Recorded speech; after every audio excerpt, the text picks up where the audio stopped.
జన సైనికులకి పవన్ కళ్యాణ్ షాక్ ఇచ్చారు.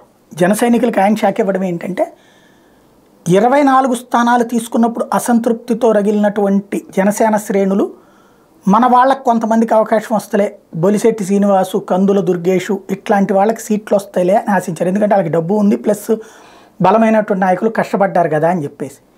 కందుల దుర్గేష్కి రాజమండ్రి రూరల్ ఖాయం అని చెప్పేసి ఆ మధ్యన పవన్ కళ్యాణ్ చెప్పారు.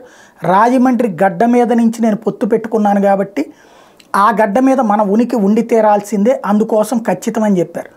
అయితే చంద్రబాబు మాటే నెగ్గింది, చంద్రబాబు పంతమే నెగ్గింది. రాజమండ్రి రూరల్, రాజమండ్రి అర్బన్ ఈ రెండిట్లో కూడా ఏదైతే దాని పేరేంటి, ఇద్దరు కూడా సిట్టింగ్ ఎమ్మెల్యేలు, అటు వాసు ఇటు పక్కన రూరల్ వచ్చేటప్పటికి గోరంట్ల బుచ్చయ్య చౌదరి నేనే ఉంటానని ఆయన మొదటి నుంచే చెప్తున్నారు. కందుల దుర్గేష్ నాకే సీట్ వచ్చిందని కూడా చెప్పారు.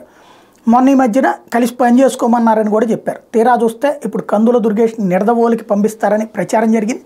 అదే నిజమైంది. తెలుగుదేశం కోరుకున్నట్టుగానే కందుల దుర్గేష్ని నిడదవోలు అభ్యర్థిగా ప్రకటించి రాజమండ్రి రూరల్కి గోరంట్ల బుచ్చయ్య చౌదరిని ఖరారు చేశారన్నటువంటి విషయం స్పష్టమైపోయింది. తాజాగా పవన్ కళ్యాణ్ పేరుతో ఒక ప్రెస్ నోట్ రిలీజ్ అయింది. కందుల దుర్గేష్ని నిడదవోలుకి కేటాయిస్తూ, వాస్తవంగా మొన్న ఒక లిస్ట్ పవన్ కళ్యాణ్ గారు 5గురితో ఒక లిస్ట్ అనౌన్స్ చేశారు కదా, ఇప్పుడు ఒకే ఒక్క పేరుతో కందుల దుర్గేష్కి ఏదైతే నిడదవోలు అని ప్రకటించారు. నిడదవోలు తెలుగుదేశం పార్టీకి స్ట్రాంగ్ హోల్డ్, కానీ అక్కడ జనసేనకి అంత సీన్ లేదు. ఇప్పుడు తెలుగుదేశం వాళ్ళు అక్కడ గెలిపిస్తారా?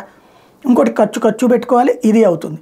మరి కందుల దుర్గేష్ ఏ నిర్ణయం తీసుకుంటారన్నది ఒక ఎత్తు అయితే, కనీసం ఆ సీటు ఖచ్చితంగా వస్తుందని నమ్మినటువంటి జన సైనికులకి అదొక నిరాశ అని చెప్పాలి.